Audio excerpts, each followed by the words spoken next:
एक Indian student की हालत कितनी खराब होती है इसका अंदाजा तुम्हें जरा देते हैं। खेलोगे कूदोगे होगे खराब, पढ़ोगे लिखोगे होगे नवाब। दिमाग हजार ख्याल बुन रहे रंगों में, आपके और मेरी काबिलियत से कहीं आगे। लेकिन इसका फायदा क्या है? डिग्री नहीं होगी तो नौकरी नहीं होगी, नौकरी नहीं होगी तो कोई बाप अपनी बेटी नहीं देगा, बैंक क्रेडिट कार्ड नहीं देगी, दुनिया रिस्पेक्ट नहीं देगी।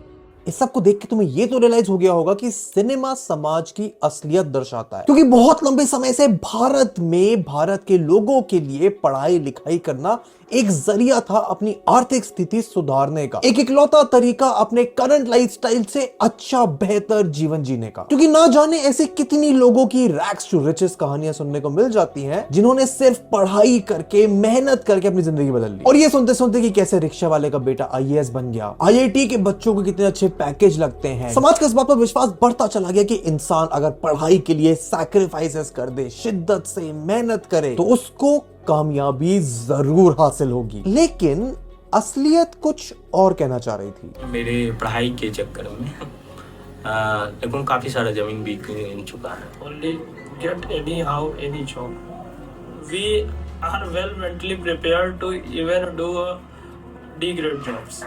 एक तो गवर्नमेंट कॉलेज होने के कारण प्लेसमेंट कम आती थी, क्योंकि उतना रिस्पॉन्सिबल नहीं रहता था। सर लोग हुआ तो हुआ, ठीक है, नहीं तो कोई बात नहीं। जैसे शिवानंद सालवाले अपने गांव का सबसे पढ़ा लिखा इंसान बना। सालवाले ने बहुत मुश्किलों का सामना करा, अचानक पिता की मौत होना, खेती में होते हुए नुकसान, गरीबी के बावजूद सालवाले ने अपनी एस्पिरेशंस को हकीकत में बदला। उन्होंने साइंस में मास्टर्स की डिग्री, एजुकेशन में डिप्लोमा हासिल करा और एक सर्टिफिकेट हासिल करा एलिमेंट्री स्कूल लेवल के टीचर का। लेकिन टीचर होने के बावजूद उनकी कमाई सिर्फ 7,500 रुपए महीना है, एक दिहाड़ी पे काम करने वाले मजदूर से भी कम। ये है सिद्धांत मेहंदे, जिन्होंने इंजीनियरिंग की डिग्री हासिल करने के बाद ठेकेदारी का काम शुरू करा। मध्य प्रदेश के रहने वाले जितेंद्र मौर्य एक लॉ ग्रेजुएट हैं जो जज के एग्जाम की तैयारी कर रहे हैं, लेकिन साथ में उन्होंने ड्राइवर की नौकरी के लिए अप्लाई करा। उनका तो ये तक कहना है कि सिचुएशन कभी कभी ऐसी होती है कि किताबें खरीदने के लिए पैसे नहीं होते। आए दिन बच्चे फ्रस्ट्रेट हो गए सर, कई बार आत्महत्या करते हैं। लेकिन ये सिर्फ इनकी कहानी नहीं है। आईएलओ की रिपोर्ट के मुताबिक देश की 29% पढ़ी लिखी जनता बेरोजगार है, जो कि 9 गुना ज्यादा है उन लोगों से जिन्होंने पढ़ाई ही नहीं करी।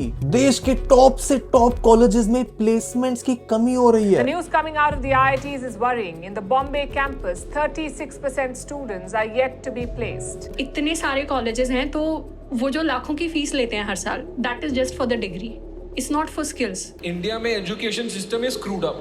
There is no denying it. India एक तरफ जहां पढ़े लिखे लोग परेशान हो रहे हैं, जॉब के लिए ये सब देखने को मिल रहा है, वहीं सोशल मीडिया पर चाय वाले, वड़ा पाव वाले डिग्री करे हुए ग्रेजुएट से ज्यादा, हजारों गुना ज्यादा पैसे कमा रहे हैं। इंडिया में ऐसी जॉब जो अनऑर्गेनाइज सेक्टर में है, जिनके लिए कोई डिग्री की खास जरूरत ही नहीं पड़ती, वो 83% है। इनफैक्ट लेटेस्ट डेटा के अकॉर्डिंग 90% है। इन सब चर्चों के बीच में फंसा है 16 से 25 साल की उम्र वाला, शायद तुम्हारे जैसा एक युवा, जिसको पता ही नहीं है कि जिंदगी में आगे करना क्या है। इतने सारे ऑप्शंस, इतनी सारी पढ़ाई, इतनी सारी अपॉर्चुनिटीज होने के बावजूद वो खुद अपने आप से पूछता है कि उसे सक्सेस, उसे जॉब क्यों नहीं मिल रही है। एंड अगर तुम्हारे मन में भी ऐसे ही सवाल है तो इस वीडियो को अंत तक पूरा देखना, क्योंकि ये वीडियो किसी गवर्नमेंट स्कूल, कॉलेज या इंस्टीट्यूशन के लिए नहीं है। ये वीडियो है माँ बाप के लिए, टीचर्स के लिए, एंड मोर इम्पोर्टेंटली तुम्हारे जैसे उस कंफ्यूज इंसान के लिए कि क्यों इतना कंफ्यूजन है कि पढ़ाई हमें एक इकलौता रास्ता दिखता है अपनी लाइफ को सुधारने के लिए, लेकिन हकीकत में वैसा बिल्कुल भी नहीं रहा है,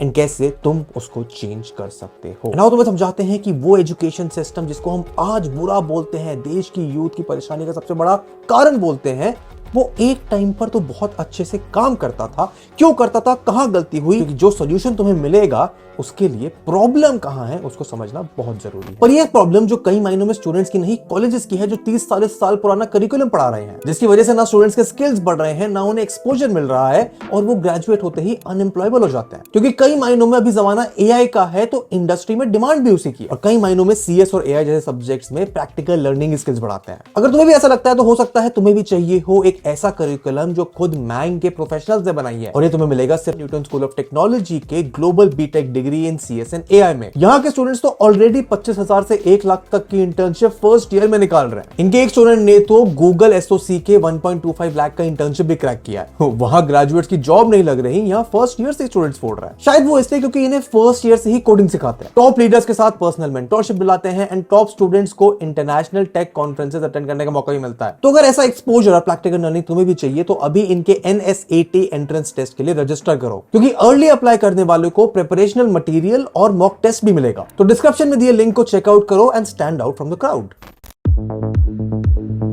2011 में ET वेल्थ ने एक रिपोर्ट जारी करी थी जिसमें यह बताया गया था कि इंडिया में एक बच्चे के पहले 21 साल में आप 54 लाख रुपए खर्च करते हो, जिसमें से 46% सिर्फ उसकी एजुकेशन पे जाता है। एंड यही 2018 आते आते एजुकेशन पे खर्चा टाइम्स ऑफ इंडिया की एक रिपोर्ट के हिसाब से 59% हो गया था। एंड अक्सर ये देखा जाता है कि माँ बाप अपने लिए कुछ सैक्रिफाइस करने को तैयार हो जाते हैं, लेकिन अपने बच्चे की पढ़ाई पर कोई सैक्रिफाइस करने के लिए रेडी नहीं होते। कोई कसर नहीं छोड़ी जाती, लोन लेकर लोगों से उधार मांगकर जैसे तैसे माँ बाप अपने बच्चों की पढ़ाई पूरी करवाते हैं। लेकिन प्रॉब्लम तब आती है जब इतना पैसा लगाने के बाद 20-25 साल का उनका बच्चा जिसने बहुत पढ़ाई करी थी वो अनएम्प्लॉयड रह जाता है। 4 में से सिर्फ एक MBA, 5 में से एक इंजीनियर और 10 में से एक ग्रेजुएट एम्प्लॉयबल है। आज एक MBA कोर्स का एवरेज कॉस्ट लगभग 15 लाख रुपए है और वहीं पर एवरेज MBA ग्रेजुएट की सैलरी सिर्फ 46,000 rupees per month. And remember, the MBA is a postgraduate degree. So first you spend on graduation, then you spend on an MBA. It's a 2-year course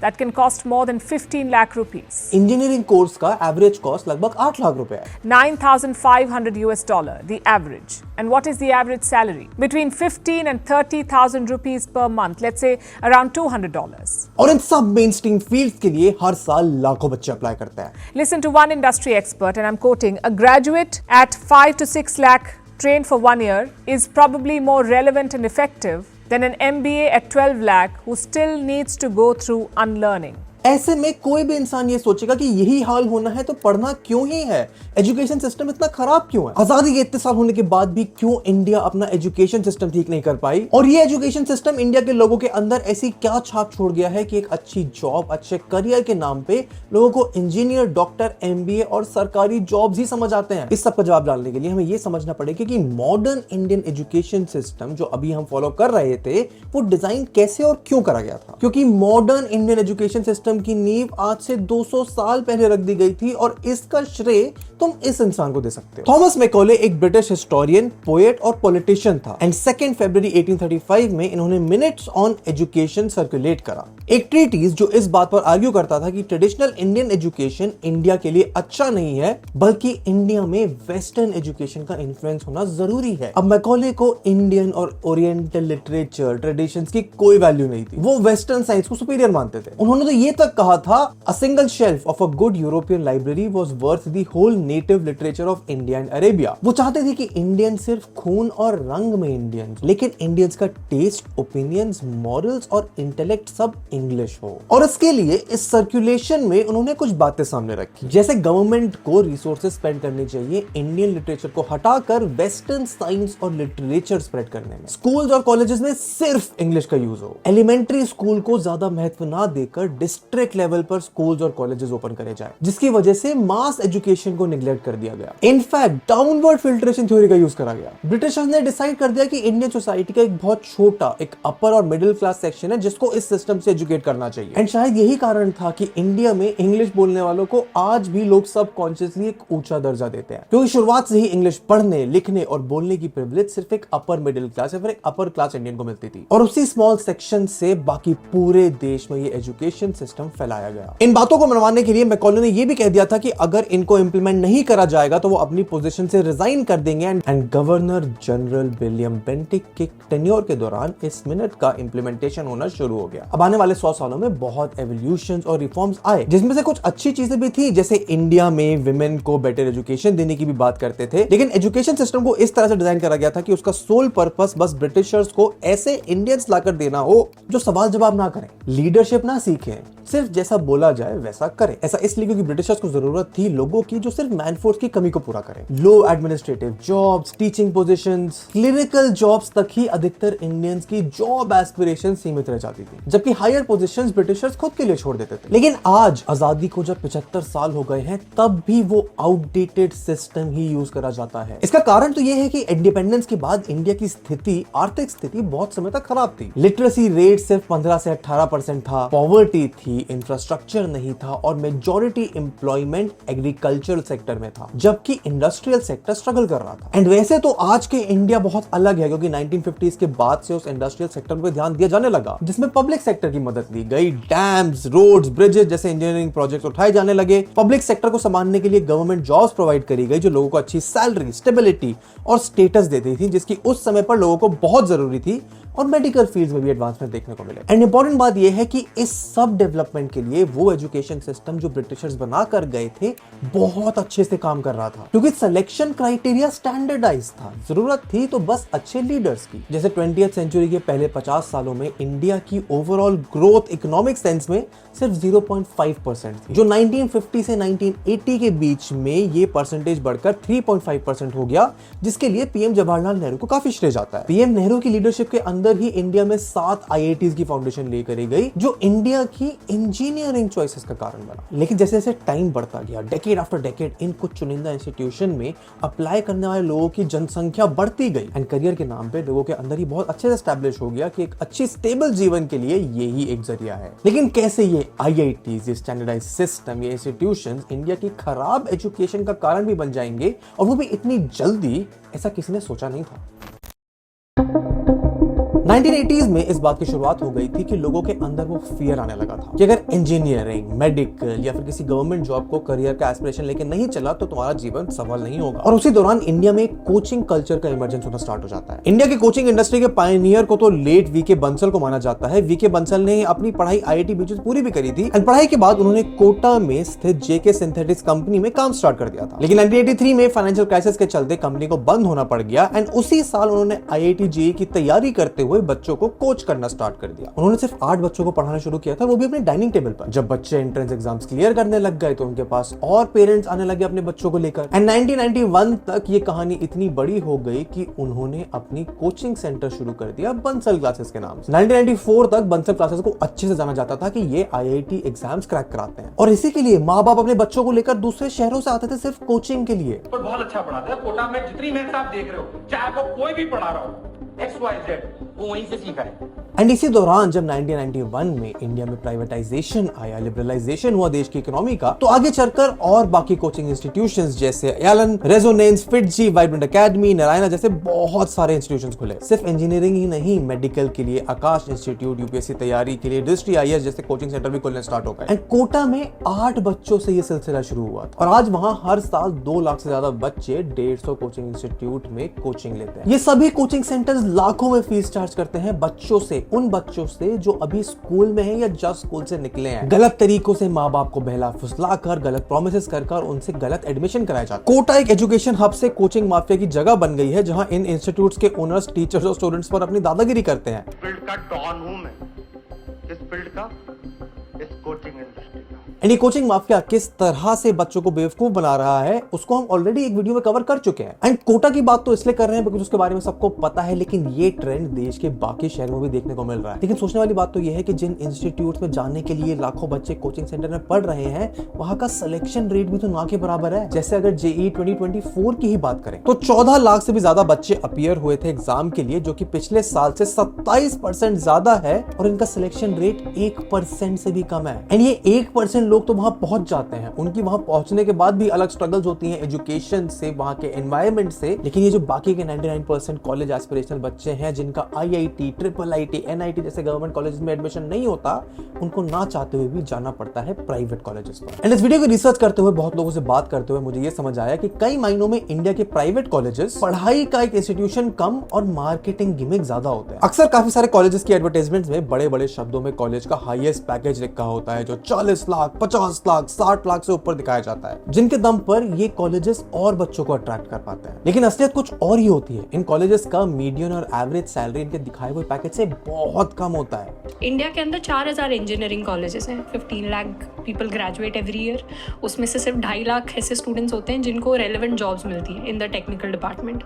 the rest are unemployed या फिर they are forced to take up jobs in other sectors. इसमें I believe the reason are colleges. Placement opportunities, अच्छी opportunities आज की date में भी India के अंदर सिर्फ टॉप गवर्नमेंट कॉलेजेस के अंदर ज्यादा देखने को मिलती है। कॉलेज के करिकुलम्स आउटडेटेड होते हैं, इंडस्ट्री एप्लीकेशन नहीं सिखाया जाता, काफी बार तो टीचर्स भी अनक्वालिफाइड होते हैं और आकर एक पीपीटी पढ़ाकर चले जाते हैं। जो बच्चे अच्छा पैकेज निकालते हैं वो बहुत सारों में से एक होते हैं और वो तभी कर पाते हैं ऐसा जब उन्होंने खुद से कुछ एफर्ट करा हो। एंड इस वीडियो की रिसर्च करते हुए जब लोगों से मैंने पूछा तो उन्होंने भी इस बात से बहुत सहमति दिखाई कि कॉलेजेस का ध्यान बस बच्चों से रिटर्न असाइनमेंट और 75% अटेंडेंस का कोटा पूरा कराने पे ही होता है। और वहीं इनकी फीस प्राइवेट कॉलेजेस होने की वजह से बहुत ज्यादा होती है। यहाँ 4 साल के इंजीनियरिंग कोर्स के लिए ट्यूशन फीस ही कई बार 20 लाख से ऊपर चली जाती है। एंड फीस की बात ही हो रही है तो प्राइवेट मेडिकल कॉलेजेस की फीस तो करोड़ों में जाती है। एंड वहीं जब इस चैनल की कम्युनिटी के लोगों से मैंने पूछा अपने कॉलेज एक्सपीरियंस के मामले में तो बहुत लोग अपने एक्सपीरियंस से डिससैटिस्फाइड निकले। सिर्फ वो ही जो या तो अब्रॉड पढ़े हैं या इंडिया के टियर 1 कॉलेजेस में पढ़े हैं वो समवॉट सैटिस्फाइड थे। एंड भले ही ये सारी चीजें सारे प्राइवेट कॉलेजेस पे अप्लाई ना हो, कुछ प्राइवेट कॉलेजेस में से बहुत अच्छे कैलिबर के बच्चे निकलते भी हो,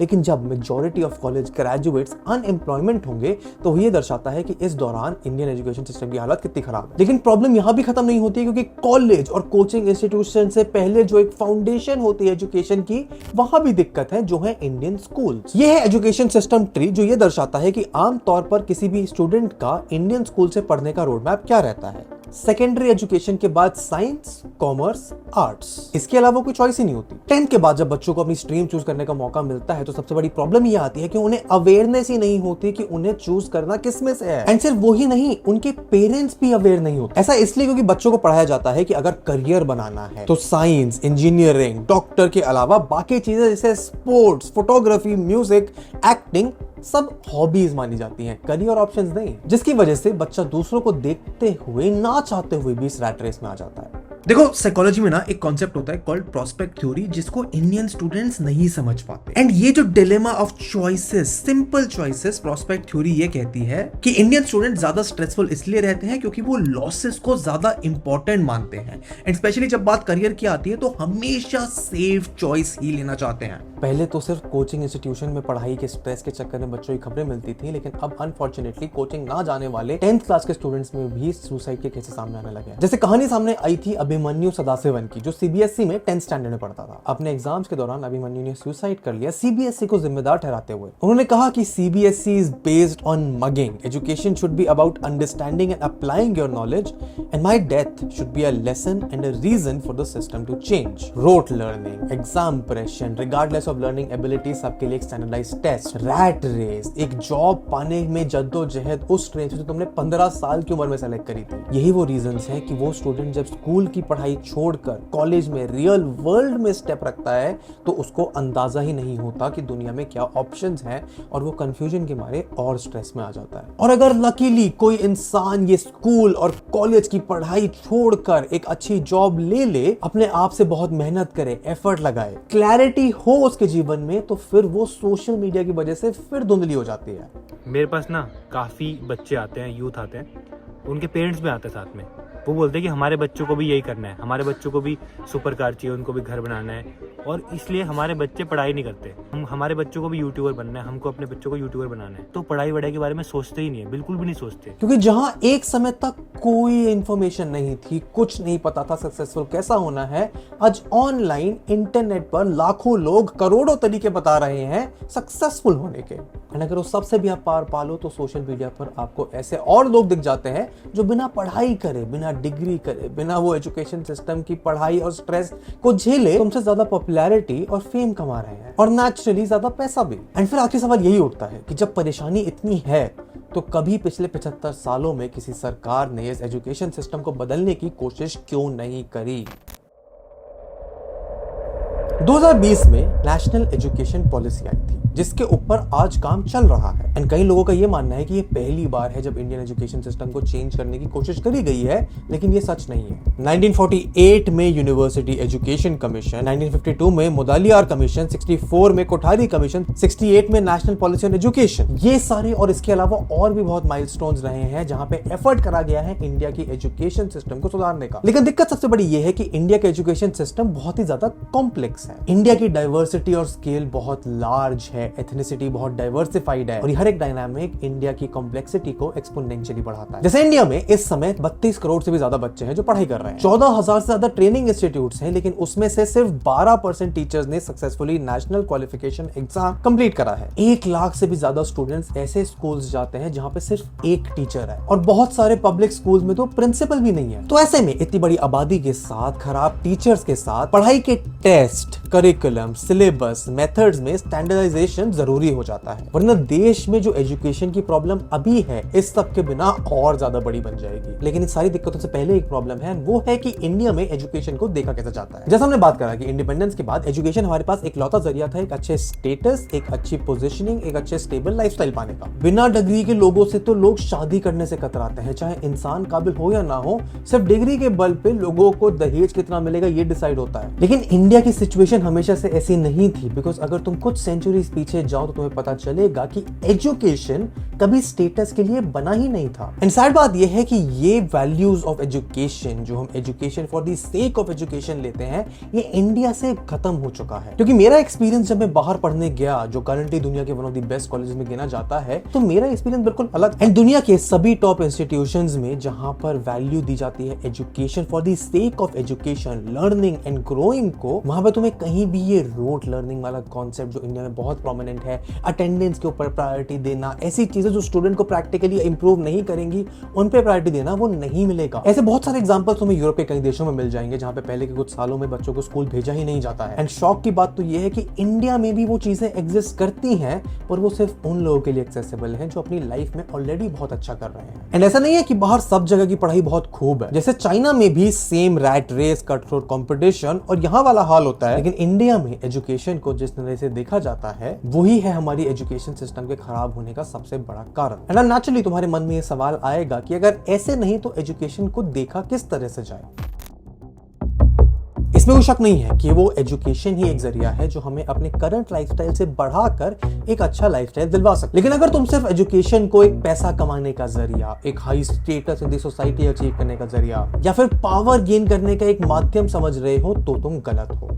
क्योंकि जैसा हमने अभी इस पूरी वीडियो में देखा, the problem is so complex कि इसका कोई सिंपल सोल्यूशन निकल ही नहीं सकता है, except there needs to be changes on 2 level. Level 1 is आपका सिस्टेमिक चेंज, जो ऑलरेडी कई मायनों में इन मोशन है। द न्यू एजुकेशन पॉलिसी जो लाई गई है aims to provide holistic development environment for the students, पर उसका एक्चुअल ऑन ग्राउंड इंपैक्ट देखने में हमें और 10 से 15 साल लगेंगे। या फिर the impact of programs like skill India, या फिर ऐसे प्रोग्राम्स जो इनेबल करना चाहते हैं लोगों को एम्प्लॉयमेंट के लिए, उनको इतना स्किल बना देना चाहते हैं कि वो एटलीस्ट इंडस्ट्रियल सेक्टर में जॉब्स पा पाए। And in the past the changes did not work because the system's efficacy was so high and the lack of awareness in the populace was so low कि किसी के पास incentive ही नहीं था उसको change करने का। And while the systemic change takes its place, you need to have personal accountability. And Indian education आपको एक ऐसे मेंटालिटी की तरफ धकेलता है जहां पे आप अपने खुद के फ्यूचर के लिए, अपनी खुद की कैपेबिलिटी के लिए रिस्पॉन्सिबिलिटी नहीं लेते एंड अपने फेलियर की जिम्मेदारी किसी और के कंधे पर डाल देते हो। जैसे गवर्नमेंट जॉब्स के लिए पढ़ाई तो हम करेंगे, पर जॉब देने की जिम्मेदारी गवर्नमेंट की है। स्कूल और कोचिंग इंस्टीट्यूशन की जिम्मेदारी है हमें टॉप कॉलेजेस में भेजना, फिर कॉलेजेस की जिम्मेदारी है हमें अच्छे प्लेसमेंट दिलवाना। और ऐसा हम इसलिए करते हैं क्योंकि खुद के फ्यूचर में होने वाले फेलियर के लिए हम अपने आप को अकाउंटेबल जिम्मेदार नहीं ठहराना चाहते। Initially, the maximum impact will happen when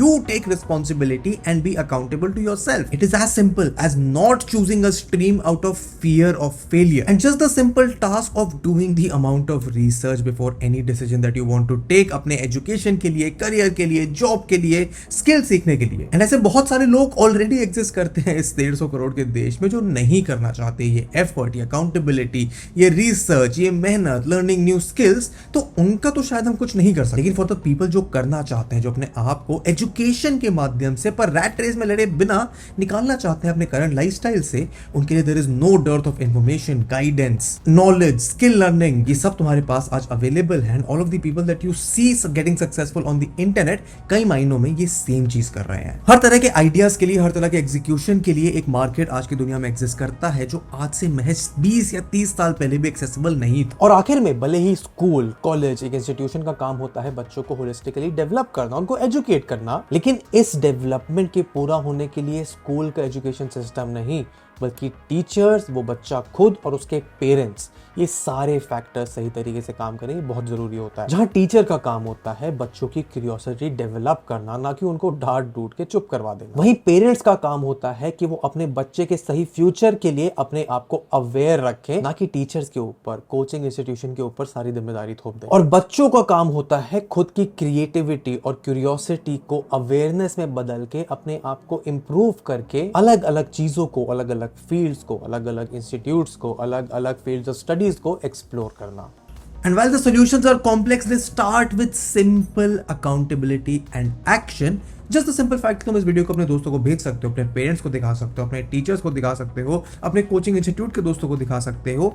It will start a conversation, and starting that conversation is all that you need to start taking accountability and demand systemic change. And that's it for this video. अगर तुम इस चीज से agree करते हो नीचे comments में मुझे बताओ, तुम्हारे इंडियन एजुकेशन के सिस्टम के बारे में क्या थॉट्स हैं, तुम्हारे अपने कॉलेज और स्कूल के एक्सपीरियंस में तुम नीचे शेयर कर सकते हो। जाके जरूर चेकआउट करना, नीचे डिस्क्रिप्शन में लिंक है NS80 के लिए रजिस्ट्रेशन करने का। और अगर यहाँ तक आ गए हो तो ये वाली वीडियो यूट्यूब एल्गोरिथम कहता है तुम्हें बहुत अच्छी लगेगी। इनफैक्ट यहाँ पे पूरी एक प्लेलिस्ट है ऐसी और deep dives on a lot of topics that we come with every week. तो उसको चेकआउट करो, चैनल को सब्सक्राइब करो, वीडियो को लाइक करो ताकि और लोगों तक पहुंचे। And I will see you in the next one. Good bye.